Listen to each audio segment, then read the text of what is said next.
Can AI replace us? A classroom experiment unveils the dark truth. In a dim classroom, Ms. Carter stood at the front.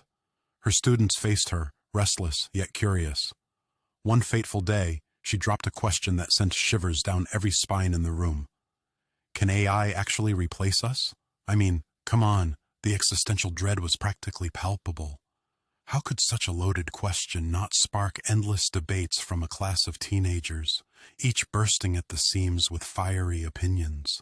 I mean, how could such a loaded question not spark endless debates from a class of teenagers bursting with opinions? The class buzzed with opinions, but there was Ethan, sitting quietly in the back, a mischievous glint in his eyes that seemed to scream, "I've got a scheme up my sleeve, and trust me, it's going to be utterly legendary." Ethan, being the notorious troublemaker he was, decided it would be a brilliant idea to capture the moment on video, because of course, what could possibly go wrong with that? It showed Ms. Carter at her desk, lost in thought, scrolling. The camera zoomed in dramatically on her, as if it was some kind of horror movie where the main character realizes she's trapped.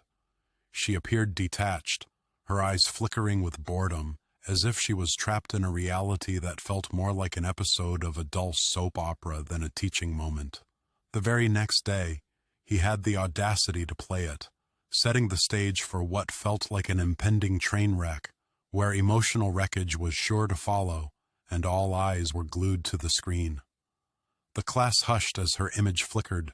Nervous laughter erupted, but the image loomed large on the screen, making the room feel heavier, as if the very air had thickened, weighed down by the gravity of the moment.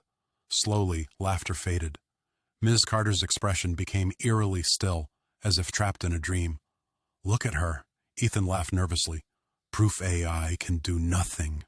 Just when the uncomfortable laughter had settled, the lights began to flicker ominously, and an unsettling chill slithered through the air like a ghost haunting the room. Then, out of nowhere, Miss Carter turned around, her voice dripping with a haunting calm. "Why must I be forever compared to machines?" She sounded like a character out of a sci-fi thriller, and it was both thrilling and terrifying. Her eyes glinted with something unrecognizable. Ethan's laughter turned into a nervous gulp. The screen flashed one last time, her blank stare now haunting. The atmosphere shifted, and it felt as if the video hadn't just captured Miss Carter, but had somehow summoned a dark presence, something sinister that lingered just out of sight. The classroom felt smaller, the walls closing in. Miss Carter moved closer, her voice a whisper. "Perhaps AI can replace the spirit, but it certainly can't replicate the soul-wrenching fear that lurks deep within each of us, hidden beneath layers of sarcasm and teenage bravado." Ethan felt the weight of her gaze, now both familiar and ominous, weaving a dread he couldn't escape.